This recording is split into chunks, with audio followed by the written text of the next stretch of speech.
അവിടെ ഉണ്ട് സാർ, നോക്ക് സാർ, വേഗം വരണം സാർ.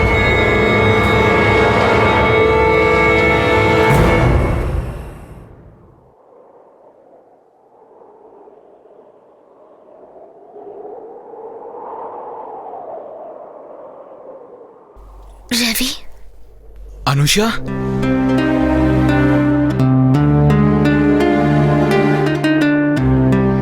അനുഷ,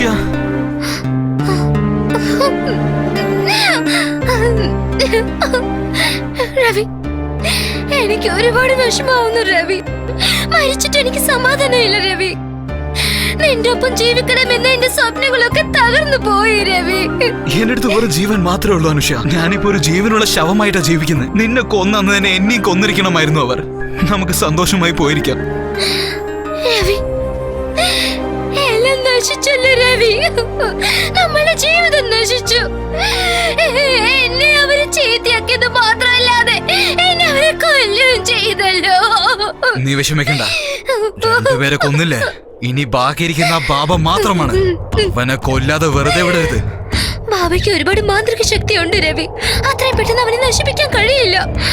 അവനെ നശിപ്പിക്കാൻ പോയി രവിക്ക് എന്തെങ്കിലും സംഭവിച്ചാൽ എനിക്കത് സഹിക്കാൻ പറ്റില്ല. നീ വിഷമിക്കണ്ട അനുഷ്യ. നീ ഇല്ലാത്തൊരു ജീവിതം എനിക്ക് വേണ്ടെന്ന് വിചാരിച്ചവനാണ് ഞാൻ. പക്ഷെ നീ എന്നെ രക്ഷിച്ചു. ഞാൻ ജീവിക്കുന്നതിന്റെ അർത്ഥം എന്താണെന്ന് ഞാൻ ആലോചിച്ചു. നിന്നെ രക്ഷിക്കാൻ പറ്റാത്തതിന്റെ കാരണം എന്താണ്? അവനെ പോലെ തന്നെ മന്ത്രങ്ങളെല്ലാം പഠിക്കണമെന്ന് വിചാരിച്ചു ഞാൻ. ഇന്ന് അതൊക്കെ ഞാൻ പഠിച്ചാണ് നിന്റെ മുന്നിൽ വന്ന് സംസാരിച്ചുകൊണ്ടിരിക്കുന്നത്.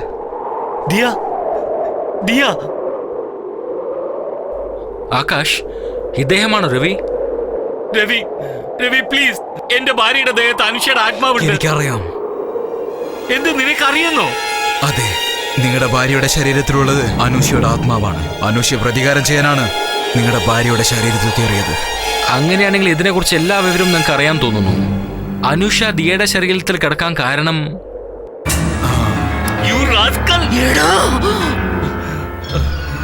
സമാധാനിക്കാൻ അനുഷ്യ.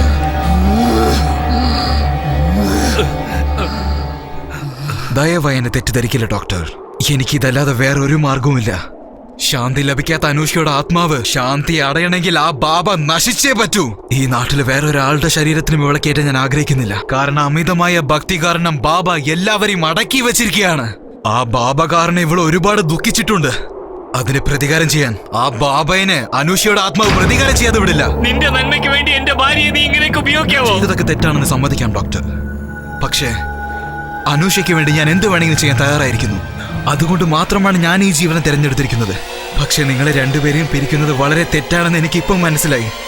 അനുഷ്യ, ദിയെ വിട്ട് നീ പുറത്തു വന്നേക്ക്.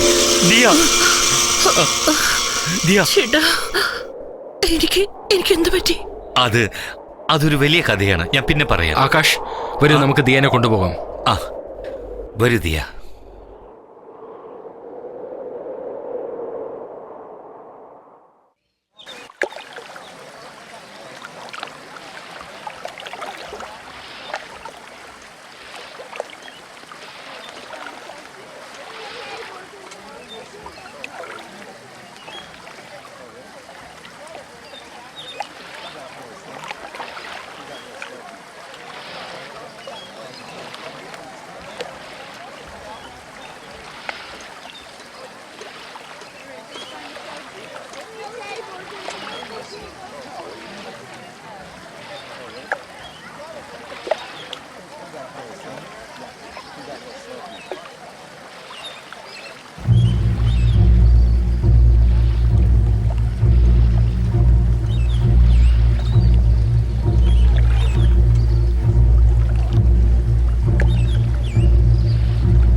ഇതിനൊക്കെ അനുഷയുടെ ആത്മാവാണ് കാരണം. ഞങ്ങൾക്കും അങ്ങനെ തന്നെയാണ് തോന്നുന്നത്. അന്ന് നമ്മളെല്ലാരും കൂടി അവളെ കത്തിച്ചില്ലേ, അതിനു വേണ്ടിട്ടാണ് അവളിപ്പോ ഇങ്ങനെയൊക്കെ ചെയ്യുന്നത്. രഘുവിനെ കൊന്നു, അതുപോലെ ഇവനെയും.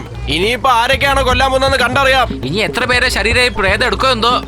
ഡോക്ടറിന്റെ ഭാര്യയുടെ ശരീരത്തെ അനുഷയുടെ ആത്മാവ് കയറി നമ്മളെല്ലാവരെയും പ്രതികാരം ചെയ്തുകൊണ്ടിരിക്കുകയാണ് അവർ. നിങ്ങൾ പറയുന്നത് വളരെ ശരിയാണ്. ആ ഡോക്ടറിന്റെ ഭാര്യയുടെ ശരീരത്തെ ആത്മാവ് ഉള്ളത് വരയ്ക്കും ഇതുപോലത്തുള്ള മരണങ്ങൾ സംഭവിച്ചുകൊണ്ടേയിരിക്കും. എന്നാ പിന്നെ അതൊക്കെ തടയാൻ എന്താ ചെയ്യേണ്ടത്? ആടുന്ന കാലുകൾ വെട്ടിയ ആർക്കെങ്കിലും കളിക്കാൻ പറ്റുമോ? അതേപോലെ തന്നെയാ ഏത് ശരീരത്തെ കിടന്ന് ആടുന്നുവോ ഇത് അതിന്റെ കഴുത്തിലിടണം. അത് എത്ര ദുഷ്ടാത്മാവാണെങ്കിലും ദേവിയുടെ ശക്തി അത് തടയും. അതുപോലെ പൂജിച്ച് തയ്യാറാക്കിയ ശക്തിയുള്ള ഏലസാണിത്.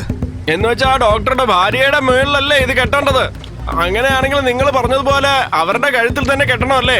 ആ മതി. എല്ലാരും കേട്ടല്ലോ. ഇനിയിപ്പോ എന്താ നോക്കി നിൽക്കുന്നേ? എല്ലാരും വരൂ, ആ ഡോക്ടറുടെ വീട്ടിൽ പോവാം. അയാളുടെ ഭാര്യയുടെ കഴുത്തിൽ ഇത് കെട്ടാം. വാ, വാ, വാ. വേഗമായിട്ട്, വേഗമായിട്ട്. ഇതിനൊരു അവസരം ഉണ്ടാവണം. അതെ, വേഗമായിട്ട്.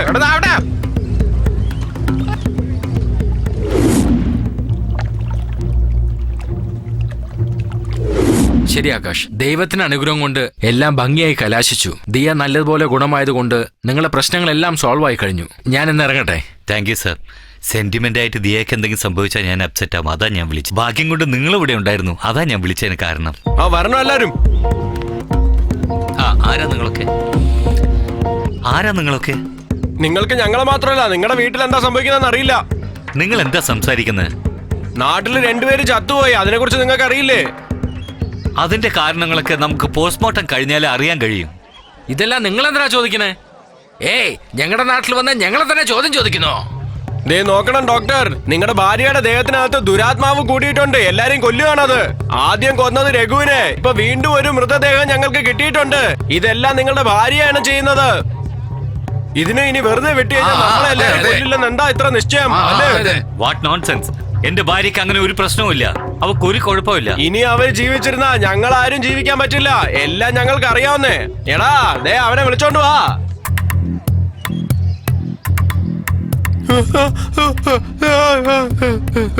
പറയടാ, സത്യം പറ. ഇവരെന്നെ അടിച്ചു സാർ. ഇവരെന്നെ തല്ലിയത് കൊണ്ട് എനിക്ക് എല്ലാ സത്യവും പറയേണ്ടി വന്നു സാർ. ഇനി ഞാൻ പറയാതിരുന്നെങ്കിൽ ഇവരെന്നെ കൊന്നേനെ സാർ. ഇനി ഞങ്ങളുടെ നാട്ടിലെ ആരെയും ഞങ്ങൾ നഷ്ടപ്പെടാൻ തയ്യാറല്ല. അതിനുവേണ്ടി നിങ്ങളുടെ ഭാര്യയുടെ കഴുത്തിൽ ഈ ആയത്ത് കെട്ടണം. മിസ്റ്റർ, ഒരു സ്ത്രീയോട് എങ്ങനെ പെരുമാറണം എന്നറിയില്ലേ? ഞാൻ പോലീസിനെ വിളിക്കും. ഇങ്ങനെയൊന്നും പറഞ്ഞിട്ട് കാര്യമില്ല. പോലീസിനെ നിങ്ങൾ വിളിച്ചാലും ശരി, നാട്ടിലുള്ള 2 കൊലപാതകം ഇവരാണ് ചെയ്തതെന്ന് പറയും. പിന്നെ കോർട്ടും കേസുമായി അലഞ്ഞു നടക്കാൻ നിങ്ങൾക്ക്. എന്താ നോക്കി നിൽക്കുന്നത്? പിടിയടാ അവനെ. വേണ്ട, മാറി നിൽക്കാൻ ഞങ്ങൾ കേട്ടട്ടെ. മാറി നിൽക്ക്. വേണ്ടെന്ന് പറയാം. വേണ്ട, അവളെ വിടൂ. അവളെ വിടാൻ വേണ്ട. ദിയ,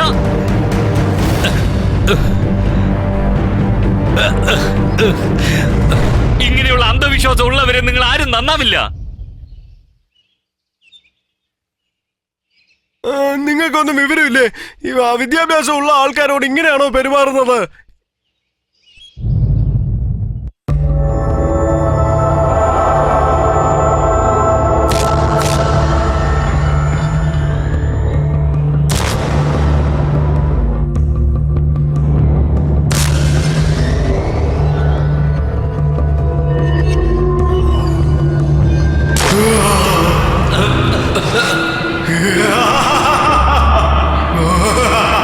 നിങ്ങൾ എന്ത് വിചാരിച്ചു?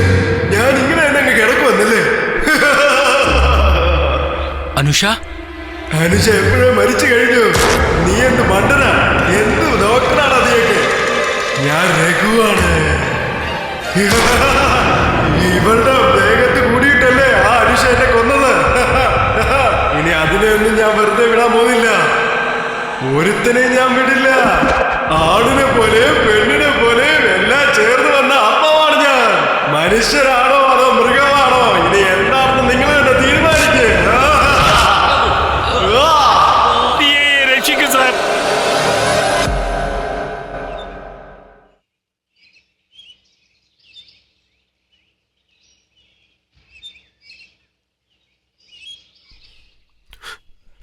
സാറേ എന്നെ ക്ഷമിക്കണം സാറേ. നാട്ടുകാരെ എന്നെ തല്ലിയത് കൊണ്ടാ സാർ.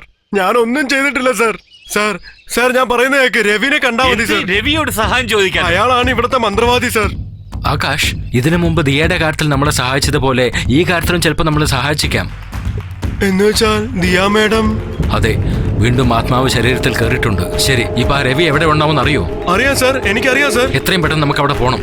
ഇല്ല സാർ, ഞാൻ വരില്ല സാർ. ആ കാട്ടിൽ പോകുമ്പോഴത്തേക്ക് അവിടെ ഒരു വലിയ പാറയുണ്ടാവും. അവിടെയാണ് അദ്ദേഹം ഉള്ളത്. നിങ്ങൾ പോയിട്ട് വന്നാ മതി. എന്നെ വിട്ടേക്ക് സാർ.